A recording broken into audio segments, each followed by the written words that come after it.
Hi friends, मी कोमल अन्नपूर्णा रेसिपीमध्ये तुमच्या सर्वांचं अगदी मनापासून स्वागत करते। आज आपण दुधी भोपळ्याचे खमंग खुसखुशीत आणि चवीला अतिशय भन्नाट लागणारे असे थालीपीठ बनवणार आहोत। हे दुधी भोपळ्याचे थालीपीठ तुम्ही सकाळच्या नाश्त्याला किंवा रात्रीच्या जेवणाला केव्हाही बनवू शकता। अगदी झटपट होतात आणि चवीला सुद्धा तितकेच टेस्टी, नक्कीच सर्वांना आवडतील। हे थालीपीठ आपण दह्यासोबत खाऊ शकतो किंवा हिरवी मिरचीच्या ठेच्यासोबत।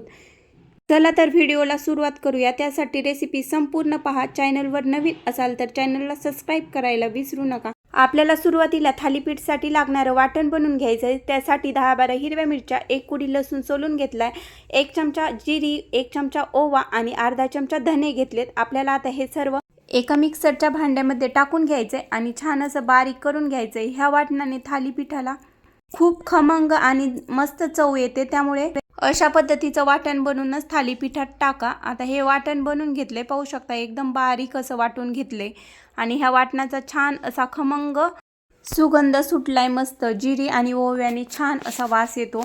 आता इथं मी एक मीडियम साईजचा दुधी भोपळा घेतलाय। हा भोपळा जास्त कवळा नाही किंवा निब्बर पण नाही, अशा पद्धतीचा आपल्याला मीडियम साईजचा भोपळा घ्यायचा आहे। आणि आता हा भोपळा मी कट करून घेतलाय। भोपळ्याचा पुढचा भाग सुद्धा थोडासा कट करून घेतलाय, पाहू शकता।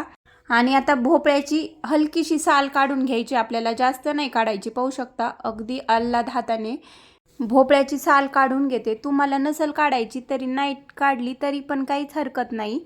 इथं मी थालीपीठासाठी अर्धा भोपळाच वापरलाय आणि आता आपल्याला हा भोपळा खिसून घ्यायचा आहे। त्यासाठी मी अशा पद्धतीची मोठीच खिसणी घेतली, म्हणजे भोपळा छान असा खिसला पण जाईल आणि अगदी बारीक पण आपल्याला खिस पाहिजे नाही। थोडा अशा पद्धतीचा मीडियम साईजचाच खिस पाहिजे, म्हणजे थालीपीठ पण आपले छान असे खमंग होतात।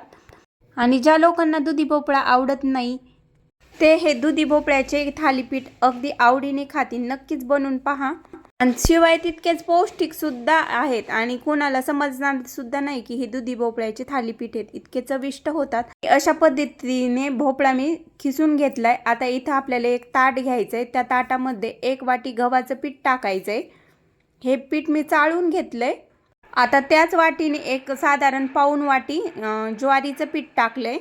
तुमच्याकडे असेल तर टाका, नसेल तरी काही हरकत नाही। आता त्याच वाटीनी 1.5 वाटी इथं बेसन पीठ घेतलंय। हे बेसन पीठ घरच्या डाळीचंच आहे आणि मी चाळून ठेवलं होतं।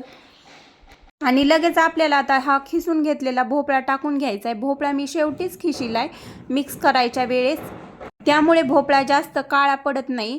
आपल्याला जेव्हा हे पीठ कालून घ्यायचं त्यावेळेसच खिसून घेतला होता। आणि आता इथं एक मीडियम साईजचा कांदा असा बारीक कट करून घेतलाय।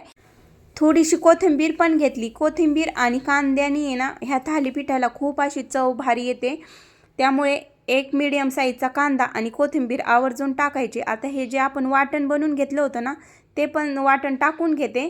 आणि इथं एक मसाला घेतलाय मी, जो आपण पराठ्यासाठी वापरतो, घरीच बनवलेला आहे। जिरी, ओवा आणि बडीशेप हे बारीक करून घेतलं होतं, त्याच्यातला मी साधारण इथं पाऊण चमचा तो मसाला घेतलाय। तुमच्याकडे असेल तर टाका किंवा नसेल तरी काही हरकत नाही, आपण कारण जिरी, ओवा, धने सर्व बारीक करूनच घेतलेले आहे वाटणात। आता अर्धा चमचा हळद टाकली आणि अगदी पाव चमचा घरचं लाल तिखट टाकलंय। तुम्हाला आवडत असेल तर टाका किंवा नाही टाकलं तरी हरकत नाही, कारण आपण हिरवी मिरची बारीक करून घेतलेलीच आहे। आता चवीनुसार मीठ टाकलंय आणि साधारण अर्धी पळी तेल टाकलंय। आपल्याला आता अगोदर पाणी न टाकता अशा पद्धतीने छान असं मिक्स करून घ्यायचं, म्हणजे सर्व मसाला ह्या पिठाला व्यवस्थित लागला जाईल। पाहू शकता अशा पद्धतीने अगोदर छान मिक्स करून घेतल्यानंतर आपल्याला आता हे थालीपीठाचं पीठ आहे ना, थोडं थोडं पाणी टाकून व्यवस्थित असं मळून घ्यायचंय। खूप असं घट्ट पीठ नाही मळायचं आपल्याला। हे पीठ थोडंसं सैलसरच ठेवलं ना तर आपले धपाटे खूप खमंग आणि खुसखुशीत येतात, त्यामुळे आपल्याला हे थोडंसं सैलसरच ठेवायचं पीठ। आता हे मी थोडं थोडं पाणी टाकून व्यवस्थित असं मळून घेते। हे थालीपीठाचं पीठ भिजवायला खूप जास्त वेळ नाही लागत, अगदी 2-3 मिनिटात भिजून तयार होतं। पाहू शकता मी इथं खूप घट्ट पीठ मळलेलं नाही, थोडंसं सैलसरच ठेवलंय। शक्यतो अशा पद्धतीचं सैलसर पीठ ठेवा। आणि आता मी इथे एका पातेल्यात ना पाणी घेतलंय आणि सुती कापड घेतलंय। आता हे कापड छान असं पाण्यात आपल्याला वल्ल करून घ्यायचंय आणि नंतर अशा पद्धतीने पिळून घ्यायचंय। एक पोलपाट घेतलंय आणि त्यावर हे कापड हातरून घेतलंय व्यवस्थित। आता कापड हातरून घेतल्यानंतर आपल्याला परत पाण्याचा शिपका द्यायचा। इकडं तवा मांडलाय, तवा पण छान तोपर्यंत गरम होतोय। तोपर्यंत आता आपण थालीपीठ बनवून घेऊ। त्यासाठी मी इथे ना एक पिठाचा गोळा घेते। तुम्हाला किती थालीपीठ मोठं किंवा बारीक हवंय त्यानुसार तुम्ही हे घ्या। आता मी इथे मीडियम पद्धतीचा एक गोळा घेतलाय आणि आपल्याला आता हा कापडावर मांडून घ्यायचा आणि अशा पद्धतीने आता हाताला थोडंसं पाणी लावायचं म्हणजे थालीपीठ व्यवस्थित थापता येतं। आपल्याला आता हे थालीपीठ व्यवस्थित असं थापून घ्यायचे। पाहू शकता अगदी सहज थापलं पण जातं आणि थोडंसं सैलसर पीठ ठेवल्यामुळे आपल्याला जितकं पातळ थालीपीठ हवंय त्या पद्धतीचं आपण बनवून घेऊ शकतो। पाहू शकता इथं मी मीडियम पद्धतीचं थालीपीठ बनवून घेते। अशा पद्धतीने मध्ये मध्ये पाण्याचा हात लावत थालीपीठ व्यवस्थित असं बनवून घेतलंय आणि नंतर आपल्याला अशा पद्धतीने छिद्र पाडून घ्यायचे। ही थालीपीठाची रेसिपी अगदी पारंपरिक आहे। आता पाहू शकता तोपर्यंत तवा छान तापला गेलाय। आता मी चमच्याच्या साहाय्यानेच अशा पद्धतीने तव्याला तेल लावून घेते। पाहू शकता अशा पद्धतीने तेल सोडून घेतलंय आणि आपल्याला आता उलथाण्याने हे तेल सर्व साईडला लावून घ्यायचंय म्हणजे आपलं थालीपीठ तव्याला अजिबात चिटकत नाही आणि व्यवस्थित असं पलटी पण करता येतं। आता पाहू शकता आता आपल्याला आहे ना हे एका साईडनी व्यवस्थित असं उचलून घ्यायचंय। इथे जास्त गडबड करायची नाही। व्यवस्थित असं उचलून घेतल्यानंतर पाहू शकता मी तव्यावर टाकून घेतलंय आणि आपल्याला आता तव्यावर टाकून घेतल्यानंतर वरून थोडासा पाण्याचा शिपका द्यायचा आहे आणि नंतर काढून घ्यायचे। पाहू शकता अजिबात थालीपीठ कपड्याला चिकटलेलं नाही, व्यवस्थित असं निघून आले आणि आपल्याला आता साईडनी व्यवस्थित असं तेल सोडून घ्यायचंय म्हणजे तेलामुळे थालीपीठ व्यवस्थित असं भाजलं जातं आणि कुठेही कच्च नाही राहत। पाहू शकता आता थालीपीठ भाजतंय तोपर्यंत आपण दुसरं थालीपीठ बनवून घेऊ। शक्यतो थालीपीठ आहे ना आपल्याला लो टू मीडियम गॅसवरच भाजून घ्यायचेत म्हणजे थालीपीठ व्यवस्थित असे भाजले जातात।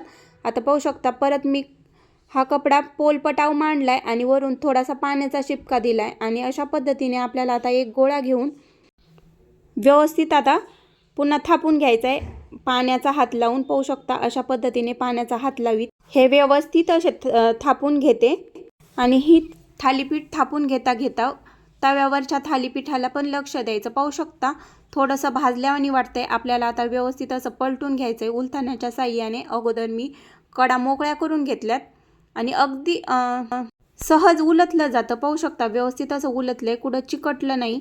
आपल्याला पुन्हा आता आहे ना सर्व साईडनी तेल सोडून घ्यायचंय म्हणजे थालीपीठ दोन्ही साईडनी व्यवस्थित भाजलं जातं। ह्या छिद्रांमध्ये सुद्धा तेल टाकून घेतलंय मी आणि आपल्याला आता लो टू मीडियम गॅसवर थालीपीठ व्यवस्थित भाजून घ्यायचंय। थालीपीठ आहे ना व्यवस्थित भाजलं जाण्यासाठी आपल्याला आता इथे आहे ना एक ताट ठेवायचंय झाकण, त्याच्या साईजचं ताट घेतलंय मी आणि आता झाकण ठेवून लो गॅसवर 2 मिनिटं शेकून घेतले। पाहू शकता छान अशी थालीपीठाला वाफ बसली। आता मी पलटी करून घेते पाहू शकता आणि झाकण ठेवल्यामुळे व्यवस्थित असं भाजलं गेलंय। आता सुरुवातीचं हे थालीपीठ आहे ना मी व्यवस्थित असं उलथण्याच्या साहाय्याने सरकून मस्त भाजते आणि एक पारंपरिक पद्धत सांगणार आहे मी पुढं की थालीपीठ कसे भाजवायचे।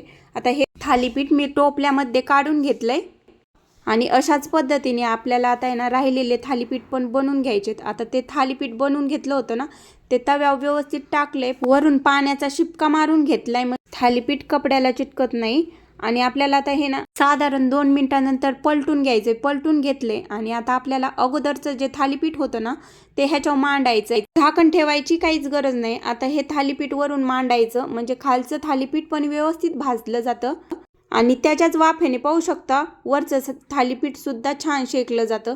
आता अशाच पद्धतीने मी सर्व थालीपीठ बनवून पण घेते आणि असे शेकून पण घेते। पाहू शकता अशा पद्धतीने सर्व थालीपीठ बनवून घेतलेत, अगदी मस्त दिसतात ना, चवीला सुद्धा तितकेच भन्नाट लागतात।